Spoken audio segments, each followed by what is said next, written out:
400K. Let's talk about what this actually gets you in Lynchburg, Virginia in the year 2026. Because this is one of those questions that the internet is going to give you a technical answer, but it's probably not actually going to be a useful one. And especially if you're asking AI, I've done it, it's not very accurate. You can search the listings, you can search the photos, you can even look at the square footage, you can scroll through Zillow and do all of the stuff. But the real question is not, can I find a house under 400,000 around Lynchburg?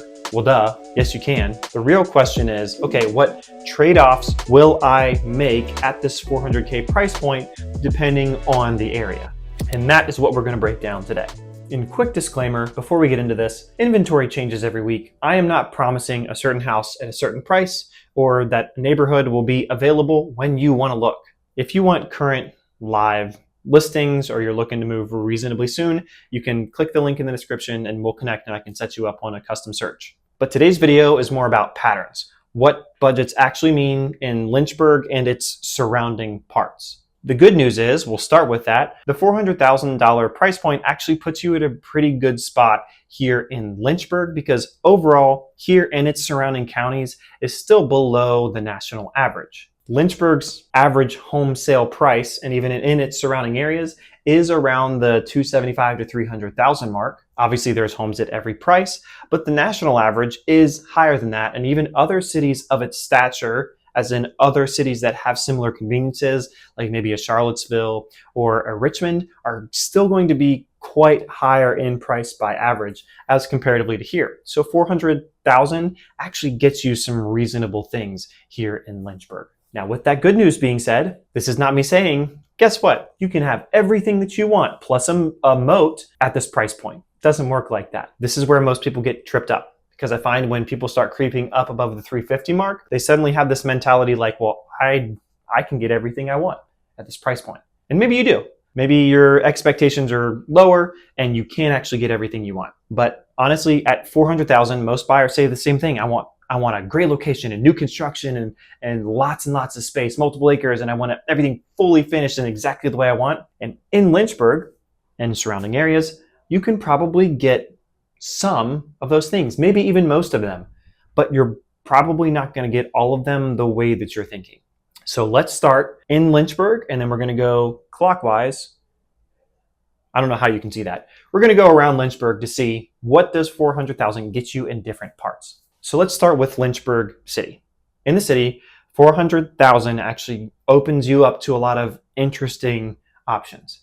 As I've said in other videos, there are a ton of ranch style houses, and the updated ones tend to live in the 300 to 375 range. These usually get you maybe fully updated ranch style houses, probably with a finished basement and maybe even a decent yard. Usually that puts you around like the 2,400 square foot mark, probably like a 4-bed, 2, maybe 3-bath ranch style house. And that's pretty good. You could probably mosey your way on over to Boonesboro or Rivermont or that 24503 location and maybe get yourself an older house that is either A, updated, but it's smaller, or maybe you want a little bit bigger of a house, but maybe it just needs a little more love. Then, honestly, probably the majority of these maybe $350,000 to $400,000 houses are going to be the homes that were built in the 90s and like 2000s. There's like some split foyers, split levels, maybe some Cape Cods that tend to live around this price point. And there's some small pockets of neighborhoods where these live as well. And so you do have some varying options. In Lynchburg City, under 400,000 is not going to get you brand new construction unless you want a little tiny thing,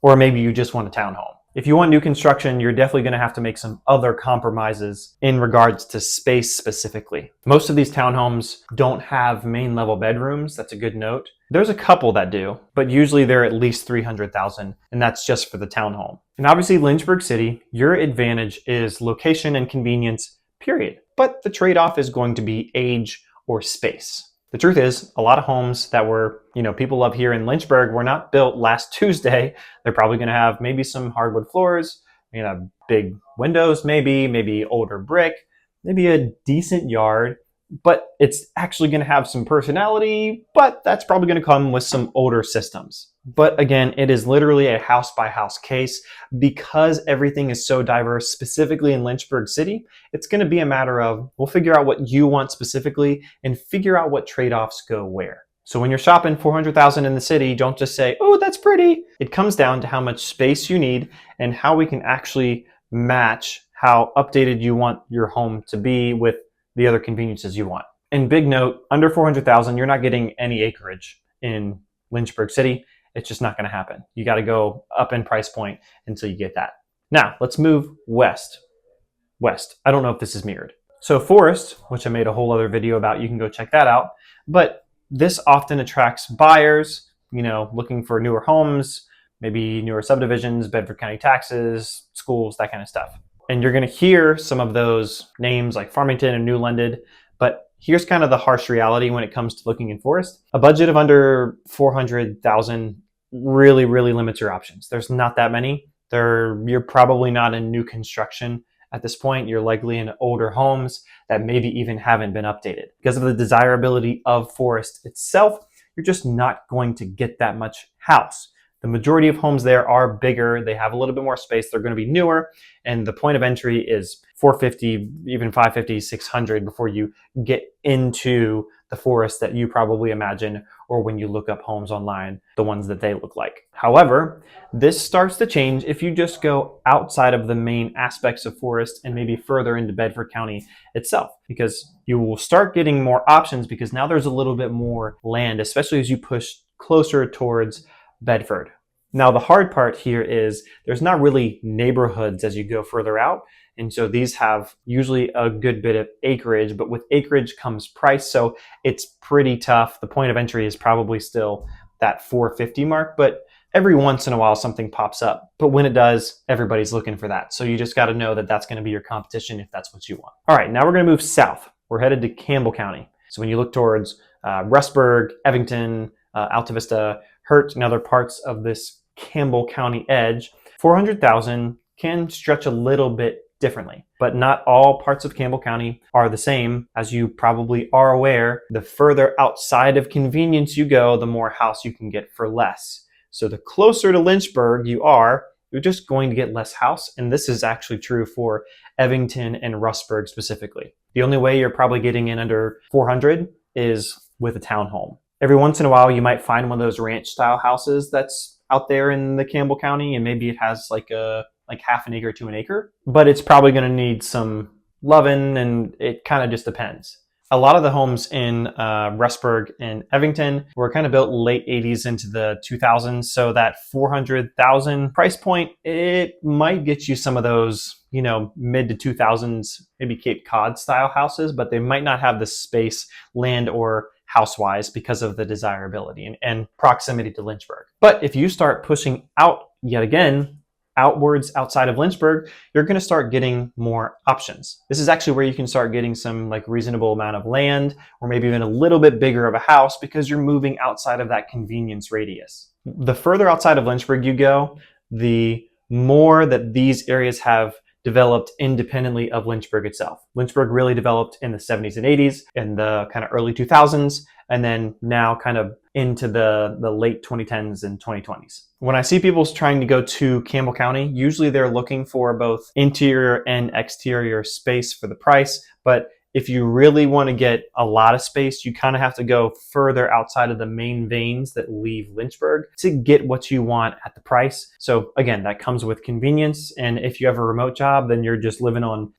2 bars of signal and a prayer. Okay, now we're going to move to Appomattox County. This is Concord, Appomattox, and the kind of areas around that. I would say as of right now, it is the least developed of the counties around Lynchburg. But with this, you can actually get some pretty decent amount of land at a reasonable price, especially if, again, you're willing to go outside of convenience. There's actually some new constructions that are starting to go up there with a few acres under that 400K price point, because there is more land that's being bought up and developed a little bit more. Now, completing this round robin around Lynchburg, we're headed north up to Amherst County and Madison Heights. So when you cross the James River, you are now in Amherst County. And Amherst County is probably the fastest growing place as far as being commercialized, maybe outside of Forest. Forest is more new construction. Madison Heights specifically is more of the commercialized more things are happening there. They got an apartment complex. They're starting to get more fast food, more restaurants, gas stations, grocery stores, that kind of stuff. It's growing pretty fast. The majority of Madison Heights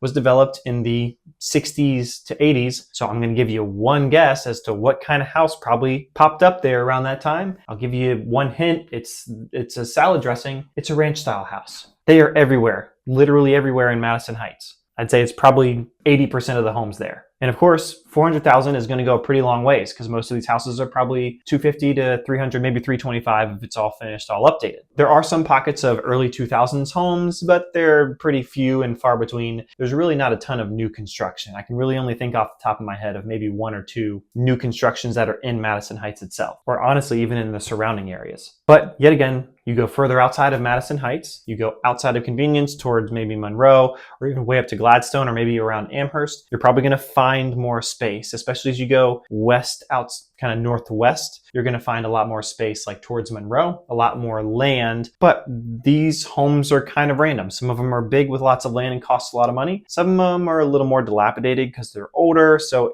you might get some more land, but there might be a trade-off. And the 400 price point is going to be a little bit of a shot in the dark out in, quite frankly, any county. Also, separate side note, I have found that in both Appomattox and Amherst County that the deed restrictions are usually less rigorous.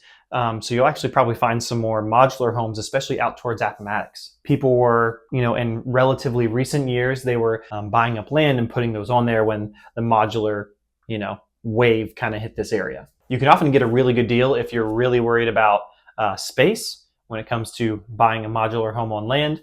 Some loans have restrictions on that, so obviously navigate that. And just realize modular homes that aren't built on a permanent foundation or basement are not going to appreciate as well as one that is. Now, we're zooming all the way out here. I know that was a lot. Here is the real answer when you're trying to answer what does 400,000 get you in the Lynchburg area. 400,000 is a workable budget in this area, but it's not the same depending on where you go. Lynchburg City, it's going to buy you the location, the convenience, the character, and maybe a nicely updated ranch style house in a cute little neighborhood. But you're probably not getting new construction, you're definitely not getting any acreage, and you're almost definitely not getting a massive garage unless you're going to compromise something else. In Forest, it might get you through the door, but you're going to be pretty restricted when it comes to houses under 400,000 to maybe a couple of neighborhoods that were built in the early 2000s that are a little bit older. Or maybe you have to hit the townhome realm in Forest to get into that. Now, in Campbell County, Appomattox County, Amherst County, Bedford County, the truth is, if the closer you are to Lynchburg, the less your budget is going to get you because of that convenience ring, that convenience radius that's around Lynchburg. But you go outside of the convenience, you can get more house for less. Your 400K will stretch the further outside of convenience you go. This is going to be the case no matter where you go. But because of the variation here, I always tell people, maybe you shouldn't just start with the house. Maybe you should start with the lifestyle. Yeah, a budget is good to have, but the truth is we need to figure out what you want. If you say, hey, Adam, I want to be 10 minutes from everything and I don't really care if the basement needs work, well, it's going to be a very different search and conversation than, hey, Adam, I want 5 acres. I want a outside garage, and I'm okay with being 45 minutes from Target. Totally different. Both can be right. They are different searches, and quite frankly, you probably fall in a spectrum of these different compromises depending on your budget. So if you're looking around this area, no matter your budget, I don't want to send you just a random list of homes, and I don't even want you to wait to call me for when you're coming here. Let's talk ahead of time to figure out what actually matches your budget and how can we fit that to your lifestyle. So as always, if you're thinking of coming this way, click the link in the description. You can reach out to me there and we can talk more about, does this make sense for you? And if it does, how do we actually make it happen? And if that is the case, then I guess we'll talk again soon.